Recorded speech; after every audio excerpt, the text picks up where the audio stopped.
안녕하십니까? 시니어 100세 건강의 전문의 박소영입니다. 여러분의 오후는 평안하신가요?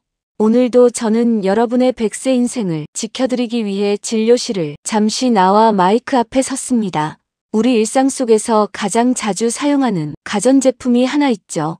바로 전자레인지입니다. 식은 반찬을 데우고 남은 밥을 따뜻하게 만들고 늦은 밤 출출할 때 간식을 데워주는 참 고마운 녀석이죠. 그런데 여러분, 이 편리함 뒤에 숨은 함정이 있다는 걸 아십니까? 우리가 무심코 전자레인지에 넣는 음식 중 일부는 잠깐의 가열만으로도 독으로 변합니다. 오늘은 그 중에서도 절대 넣으면 안 되는 7가지 음식에 대해 말씀드리려 합니다. 본격적인 이야기에 들어가기 전에요. 여러분의 건강을 지켜드리는 시니어 100세 건강 채널이 매주 찾아갑니다. 혹시 아직 구독과 좋아요 그리고 알림 설정을 하지 않으셨다면 지금 바로 눌러주세요. 여러분의 작은 클릭 하나가 평생 건강을 지키는 첫걸음이 될 수 있습니다. 며칠 전 제 진료실에 60대 여성 한 분이 오셨습니다. 선생님, 남편이 달걀을 전자레인지에 데웠다가 얼굴이 다 탔어요. 그분의 떨리는 목소리에는 아직도 놀란 기색이 가득했습니다. 그날 아침 남편분이 아침 식사용으로 삶은 달걀을 전자레인지에 딱 30초만 돌렸는데 꺼내는 순간 펑 하는 폭발음과 함께 노른자와 껍질 조각이 사방으로 튀었다는 겁니다. 그 순간 바로 옆에 있었다면 눈이나 얼굴에 심각한 화상을 입을 수도 있었습니다. 그분은 하마터면 남편이 시력을 잃을 뻔했다며 가슴을 쓸어내리셨습니다. 이건 남의 이야기가 아닙니다. 우리 집 주방에서도 오늘 저녁에도 충분히 일어날 수 있는 일입니다. 왜 이런 사고가 생길까요? 그 이유는 전자레인지의 작동 원리에 있습니다. 전자레인지는 음식 속 수분 분자를 진동시켜 열을 발생시키는 구조입니다. 그런데 달걀은 안쪽의 수분이 외부로 빠져나갈 구멍이 거의 없습니다. 껍질과 노른자막이 단단하게 막고 있기 때문이죠. 그 상태에서 내부 수분이 끓기 시작하면 압력이 빠져나갈 길이 없으니 결국 증기 폭발이 일어납니다. 껍질이 벗겨진 달걀이라도 마찬가지입니다. 속은 여전히 수분 덩어리이기 때문입니다. 제가 응급실 근무 시절 실제로 이런 환자들을 여러 번 봤습니다. 한 대학생은 컵라면에 날달걀을 넣고 돌렸다가 꺼내서 젓가락으로 휘젓는 순간 펑 얼굴에 심한 화상을 입고 실려왔죠. 그분은 눈 주변 피부가 벗겨질 만큼 심했습니다. 여러분, 전자레인지 속의 달걀은 작은 폭탄입니다. 겉은 멀쩡해 보여도 속에서는 압력이 치솟고 있습니다. 이건 결코 운이 나빠서 생긴 사고가 아닙니다. 물리적으로 반드시 터질 수밖에 없는 구조입니다. 그렇다면 어떻게 해야 할까요? 제가 드리는 100세 건강 처방전입니다. 첫째, 껍질째 달걀은 절대 전자레인지에 넣지 마십시오. 둘째, 삶은 달걀이라도 껍질을 벗기고 노른자를 여러 번 포크로 찔러 구멍을 내야 합니다. 셋째, 반숙 상태의 달걀은 특히 위험하니 절대 데우지 마십시오. 넷째, 가장 안전한 방법은 프라이팬이나 냄비에 약불로 살짝 데우는 것입니다. 조금 번거롭더라도 여러분의 얼굴과 눈, 그리고 가족의 안전을 지키는 길은 바로 이 작은 습관에서 시작됩니다. 전자레인지의 편리함은 좋지만 그 안에 들어가는 음식이 어떤 반응을 일으키는지만 알아도 우리는 충분히 안전하게 사용할 수 있습니다. 이제 여러분의 주방에서 가장 위험한 폭탄, 달걀의 비밀을 알게 되셨을 겁니다. 이건 시작에 불과합니다. 우리 일상 속에는 아직도 눈에 보이지 않는 두 번째 독, 바로 투명한 용기 속에 함정이 기다리고 있습니다. 둘째로 말씀드릴 음식은 겉보기엔 아무 문제 없지만 전자레인지 속에서 조용히 독으로 변하는 음식, 바로 플라스틱 용기 속 음식입니다. 여러분, 혹시 배달 음식 남은 거 그냥 그 플라스틱 통째로 전자레인지에 넣어 데우시죠? 컵라면 남은 국물에 밥 말아 그대로 돌려 드시는 분도 많습니다. 그런데 이 행동, 내 손으로 내 몸에 독을 주입하는 것과 다름없습니다. 왜냐하면 대부분의 일회용기, 랩, 컵라면 용기에는 비스페놀라, 프탈레이트 같은 환경 호르몬이 들어 있습니다. 이 물질들은 평소엔 안정적이지만 전자레인지의 강한 열과 마이크로파를 만나면 녹아나와 음식 속으로 스며듭니다. 눈에는 안 보이지만 한 숟갈 한 숟갈 먹을 때마다 이 독이 우리 몸속으로 들어오는 겁니다. 이 환경 호르몬이 얼마나 무서운지 아십니까? 우리 몸의 호르몬 체계 자체를 교란시킵니다. 여성에게는 유방암, 자궁 내막증을, 남성에게는 전립선암이나 불임을 일으킬 수 있습니다. 특히 성장기 아이들에게는 성조숙증을 부를 수 있죠. 문제는 이 독이 바로 증상으로 나타나지 않는다는 겁니다. 오늘, 내일은 괜찮을 수 있습니다. 하지만 5년, 10년이 지나면 몸속에 쌓인 이 미량의 독성 물질들이 암과 내분비 질환의 씨앗이 되어버립니다. 저는 실제로 이런 환자들을 진료실에서 자주 봅니다. 특별히 나쁜 음식을 먹은 것도 아닌데 호르몬 불균형, 갑상선 문제, 체중 급증을 호소하는 분들. 자세히 들어보면 대부분 배달음식이나 냉장 반찬을 플라스틱 용기에 담아 자주 데운다고 말씀하시더군요. 이건 정말 사소한 습관 같지만 세포 단위로 몸을 병들게 하는 무서운 습관입니다. 그럼 어떻게 해야 할까요? 제가 드리는 100세 건강 처방전입니다. 첫째, 플라스틱 일회용기 그대로 전자레인지에 넣지 마십시오. 음식을 데울 땐 반드시 전자레인지용이라고 표시된 유리그릇이나 도자기 그릇을 사용하십시오. 둘째, 비닐랩을 씌울 때는 음식에 직접 닿지 않게 공간을 띄워주세요. 뜨거운 수분과 닿을수록 화학물질이 더 많이 녹아나옵니다. 셋째, 컵라면 용기는 절대 전자레인지에 넣지 마십시오. 그 재질은 뜨거운 물을 붓는 건 괜찮지만 마이크로파에는 견디지 못합니다. 컵이 미세하게 녹아내리며 그 성분이 국물 속으로 스며듭니다. 넷째, 가급적이면 배달음식은 받자마자 바로 덜어 드시고 남은 건 유리용기에 옮겨 냉장 보관하십시오. 조금 귀찮더라도 이 습관 하나가 내 몸과 가족의 건강을 지킵니다. 전자레인지의 편리함은 좋지만 그 안에 어떤 재질을 넣느냐가 독과 약을 가르는 갈림길입니다.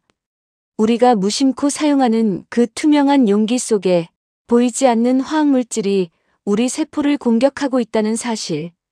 이제는 절대 잊지 마십시오. 이제 여러분의 식탁 위에서 또 다른 조용한 독, 가공육의 함정으로 이어집니다. 세 번째로 조심하셔야 할 음식은 바로 가공육, 즉 소시지, 햄, 베이컨 같은 식품입니다. 이 음식들은 냉장고에 항상 몇 개씩 있고 전자레인지에 돌리면 금세 따뜻해지죠.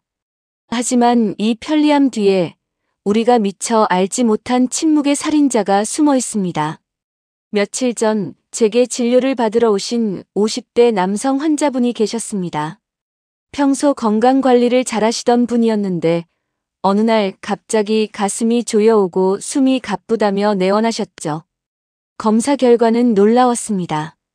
혈관이 기름때처럼 막혀 있었습니다. 콜레스테롤 수치가 높았고 동맥경화가 심각하게 진행된 상태였죠. 이분은 술도 담배도 거의 하지 않았습니다. 그런데 왜 그랬을까요? 식습관을 들어보니 사업하느라 늘 바쁘셔서 점심은 소시지나 햄을 전자레인지에 데워 간단히 해결하셨더군요.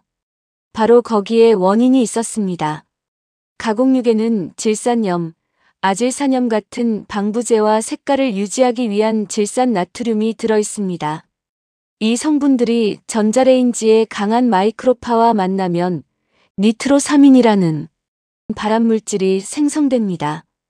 이건 세계보건기구에서도 1급 발암물질로 지정한 독성물질입니다. 심혈관 질환뿐 아니라 위암, 대장암과도 깊은 연관이 있습니다. 게다가 전자레인지로 가공육을 빠르게 데우면 내부의 지방과 단백질이 변성되면서 콜레스테롤 산화물이라는 물질이 생깁니다. 이 물질은 혈관벽에 달라붙어 염증을 일으키고 혈관을 점점 더 딱딱하게 만들어 결국 심근경색이나 뇌졸중으로 이어질 수 있습니다. 겉으로는 깨끗하고 윤기 나는 햄 한 조각이지만 그 속에는 이미 우리 혈관을 공격하는 화학물질이 숨어 있는 셈입니다. 그래서 저는 환자들에게 늘 이렇게 말씀드립니다. 전자레인지 속에서 가공육은 조용히 당신의 혈관을 녹슬게 합니다. 여러분의 냉장고 안에도 이런 음식들이 있지 않습니까? 아침 식탁에 자주 오르는 소시지 반찬, 간편하게 먹는 햄 샌드위치. 이제는 그 조리법을 바꿀 때입니다. 제가 드리는 100세 건강 처방전입니다. 첫째, 가공육은 전자레인지에 절대 넣지 마십시오. 둘째, 부득이하게 데워야 한다면 끓는 물에 잠깐 데쳐서 첨가물을 한번 빼낸 뒤 사용하세요. 셋째, 프라이팬에 기름을 두르지 않고 약불에서 천천히 구워 드시는 것이 가장 안전합니다. 이렇게 하면 발암물질의 생성도 줄이고 맛과 식감도 훨씬 좋아집니다. 여러분, 전자레인지의 마이크로파는 빠르고 편리하지만 그 안에서는 우리가 모르는 화학 반응이 끊임없이 일어납니다. 특히 이런 가공육처럼 여러 첨가물이 들어간 음식은 그 화학 반응이 독성물질 생성 반응으로 바뀌기 쉽습니다. 당장은 따뜻하고 맛있을지 몰라도 그 한 입이 혈관 속에 독을 싸는 씨앗이 될 수 있다는 사실을 절대 잊지 마세요. 오늘 저녁 냉장고 문을 여실 때 한 번만 생각해 보세요. 이걸 돌릴까 말까? 그 짧은 3초의 망설임이 평생의 건강을 지킬 수도 있습니다.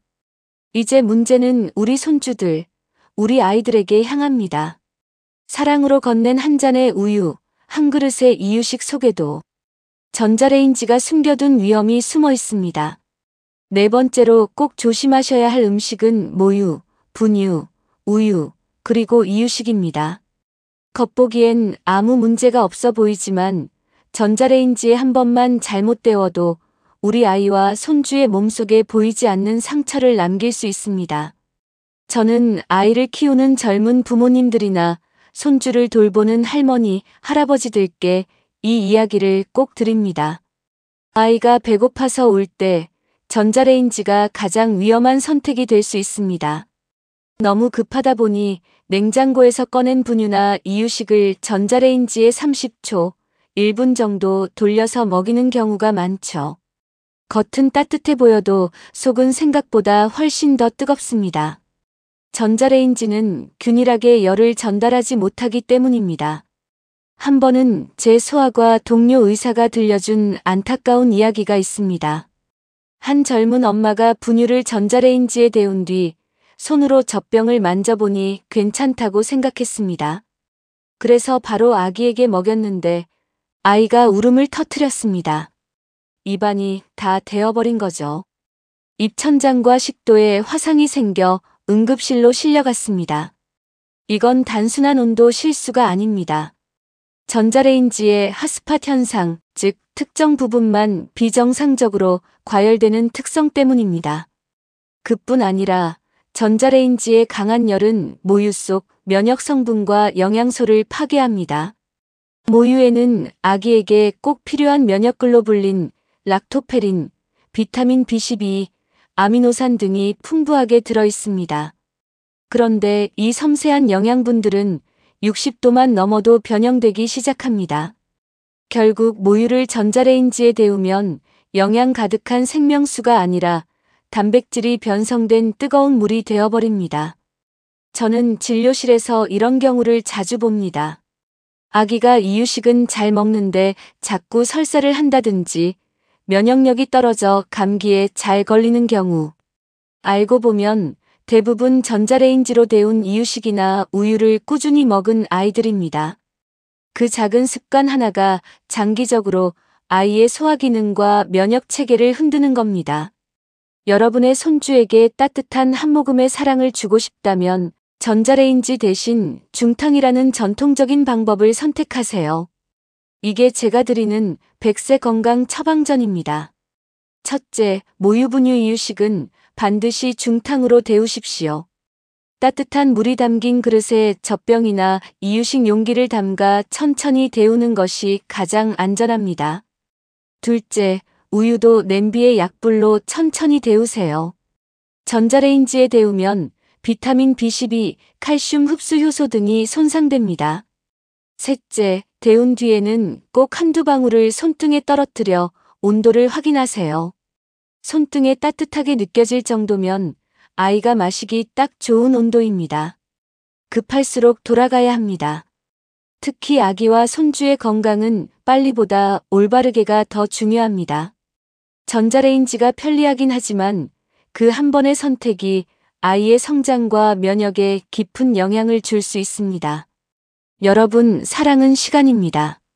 조금만 더 기다리면 우리 손주들의 건강한 미소가 평생의 보상으로 돌아올 겁니다.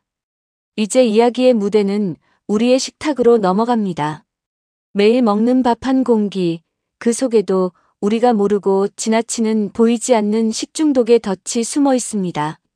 다섯 번째로 조심하셔야 할 것은 바로 찬밥, 식은 밥입니다. 우리 식탁에서 가장 흔하고 평범한 음식이지만 전자레인지 안에 들어가는 순간 이 밥이 식중독의 원인이 될 수 있다는 사실 알고 계셨습니까? 얼마 전 제 고향 친구가 운영하는 식당에서 실제로 있었던 일입니다. 여름철만 되면 꼭 한두 명씩 복통과 설사로 응급실에 실려온다고 하더군요. 놀랍게도 그 원인이 회나 조개류가 아니라 김밥 속 밥이었습니다. 바로 그 밥 속에 바실러스 세레우스라는 무서운 세균이 자라고 있었던 겁니다. 이 균은 밥, 면, 죽처럼 전분이 많은 음식에서 아주 잘 번식합니다. 특히 밥을 지은 뒤 상온에 몇 시간 놔두거나 남은 밥을 밥솥에 그대로 넣어둔 채로 방치할 때 이 세균이 빠르게 증식합니다. 문제는 여기서 끝이 아닙니다. 이 균은 열을 가하면 대부분 죽습니다. 하지만 더 무서운 건 균이 아니라 균이 만들어내는 독소입니다. 이 독소는 100도에서도 파괴되지 않습니다. 즉, 전자레인지에 아무리 뜨겁게 데워도 독소는 그대로 남아있다는 뜻이죠. 그래서 전날 먹다 남은 밥을 그냥 데우면 괜찮겠지 하고 드셨다가 식중독에 걸리는 경우가 정말 많습니다. 실제로 여름철 응급실에 오는 식중독 환자 10명 중 3명은 이 식은 밥이 원인이었다는 조사 결과도 있습니다. 구토, 설사, 복통으로 밤새 화장실을 들락날락하며 고생하는 분들. 그 원인이 바로 전자레인지로 데운 밥 한 공기였던 겁니다. 이건 절대 과장이 아닙니다. 전자레인지는 음식의 겉과 속을 균일하게 살균하지 못합니다. 특히 밥처럼 밀도가 높은 음식은 중앙 부분의 온도가 충분히 올라가지 않아 세균이 남거나 이미 만들어진 독소가 그대로 남아버리죠. 제가 드리는 100세 건강 처방전은 이렇습니다. 첫째, 남은 밥은 따뜻할 때 바로 소분해서 냉동 보관하세요. 냉장보다 냉동이 훨씬 안전합니다. 세균이 증식할 시간을 주지 않기 때문입니다. 둘째, 먹을 때는 냉동 밥을 꺼내 바로 데워 드세요. 전자레인지로 데우더라도 중심부까지 충분히 뜨겁게 만들어야 합니다. 도중에 한번 꺼내 저어주면 온도가 균일하게 올라갑니다. 셋째, 밥솥에 오래 보관하는 습관은 반드시 버리십시오. 따뜻하다고 안심하시면 안 됩니다. 그 온도는 세균에게는 번식하기 딱 좋은 온도입니다. 조금만 신경 쓰면 밥 한 공기에서도 건강을 지킬 수 있습니다. 전자레인지의 편리함이 독이 되지 않도록 오늘부터는 밥 관리 습관을 바꿔보세요. 밥은 우리의 힘이자 생명입니다. 그런데 이 밥이 식중독의 원인이 된다면 이보다 더 억울한 일이 있을까요? 조금만 주의하면 충분히 예방할 수 있습니다. 이제 여섯 번째 경고로 넘어가겠습니다. 우리 모두가 사랑하는 음식, 닭고기입니다. 특히 남은 치킨, 전자레인지에 돌리면 바삭해질 것 같지만 그 속에서 벌어지는 일은 생각보다 훨씬 위험합니다. 여섯 번째로 말씀드릴 음식은 우리가 너무나 좋아하는 닭고기, 특히 남은 치킨입니다. 전날 먹고 남은 치킨을 전자레인지에 살짝 돌리면 겉은 따뜻하고 냄새는 고소하죠. 그런데 여러분, 그 한 번의 행동이 소화불량은 물론 심하면 식중독까지 불러올 수 있다는 사실 알고 계셨습니까? 닭고기는 소고기나 돼지고기보다 단백질 밀도가 훨씬 높고 구조가 복잡한 육류입니다. 이런 단백질은 전자레인지의 불균일한 열에 아주 민감하게 반응합니다.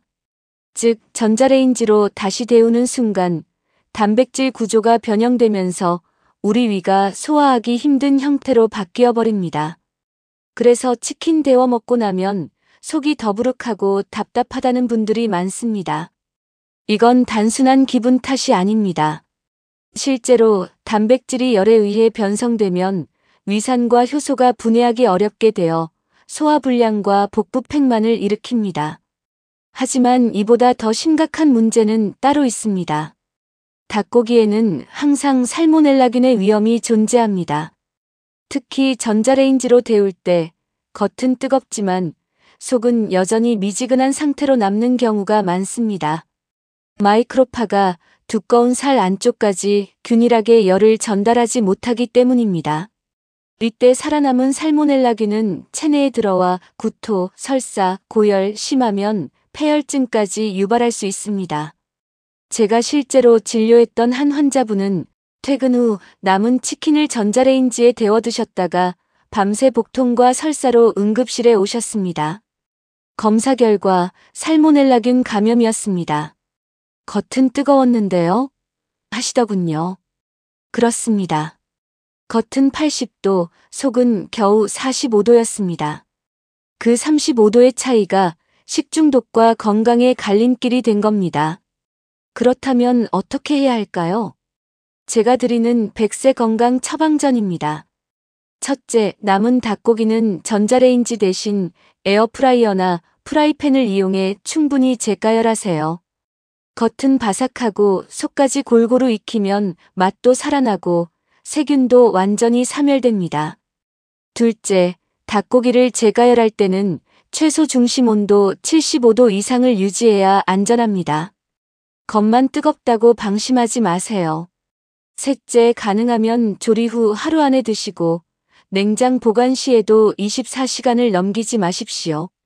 닭고기는 단백질이 풍부한 만큼 세균의 먹잇감이 되기도 쉽습니다. 여러분, 전자레인지는 편리하지만 모든 음식에 다 맞는 만능 조리기가 아닙니다. 음식마다 그 특성과 구조가 다르고 그에 맞는 열 전달 방식이 필요합니다. 조금만 주의해도 독이 되는 한 끼를 건강한 식사로 바꿀 수 있습니다. 이제 마지막 7번째 경고로 가겠습니다. 이건 음식이라기보다 우리의 잘못된 사용 습관에 관한 이야기입니다. 국이나 찌개를 뚜껑을 꽉 닫은 채로 돌리는 습관, 혹은 덮개 없이 소스를 데우는 습관, 이 두 가지가 주방을 아수라장으로 만들고 심하면 화상을 입게 만드는 압력 폭탄이 될 수 있습니다. 전자레인지 속에서 국이나 찌개의 수분이 끓기 시작하면 증기가 발생합니다. 그런데 뚜껑을 꽉 닫아두면 이 증기가 빠져나갈 구멍이 없습니다. 결국 압력이 한계에 도달하는 순간 펑! 용기가 터지고 국물이 사방으로 튑니다. 이때 뜨거운 음식이 얼굴이나 손에 튀면 심각한 화상을 입을 수 있습니다. 반대로 덮개 없이 소스를 데우면 어떻게 될까요? 공기방울이 안에서 터지면서 페인트 총처럼 사방으로 튀는 현상이 생깁니다. 전자레인지 문을 열었더니 카레와 토마토 소스가 벽에 다 붙어 있는 광경, 아마 한 번쯤 경험해 보셨을 겁니다. 100세 건강 처방전입니다. 국물이나 찌개는 뚜껑을 살짝 비스듬히 걸쳐서 증기가 빠질 구멍을 만들어주세요. 소스류를 데울 땐 전용 덮개나 랩을 살짝 덮어 튀임을 방지하세요. 이 작은 습관 하나가 부엌 청소를 덜어주고 화상 사고를 막는 지름길입니다. 이제 정리해 보겠습니다. 첫째, 폭탄이 되는 달걀. 둘째, 환경 호르몬이 스며드는 플라스틱 용기. 셋째, 혈관을 망치는 가공육. 넷째, 영양을 파괴하는 우유와 이유식. 다섯째, 식중독을 부르는 찬밥. 여섯째, 소화불량과 세균의 온상이 되는 닭고기. 일곱째, 폭발과 오염을 부르는 잘못된 용기 사용. 여러분, 전자레인지는 죄가 없습니다. 문제는 무심코 사용하는 우리의 습관입니다. 오늘부터 단 3초만 멈추고 생각해 보세요. 이걸 돌려도 안전할까? 그 짧은 3초가 여러분의 건강을 지키는 100세의 지혜가 될 것입니다. 이 영상이 유익하셨다면 구독, 좋아요, 알림 설정으로 시니어 100세 건강 채널과 함께 해주시고 댓글로 여러분의 경험도 남겨주세요. 여러분의 이야기가 또 다른 누군가의 건강을 지킬 수 있습니다. 지금까지 여러분의 100세 인생을 응원하는 박소영 전문의이었습니다. 건강하게, 지혜롭게, 그리고 안전하게 오늘도 행복한 하루 되십시오.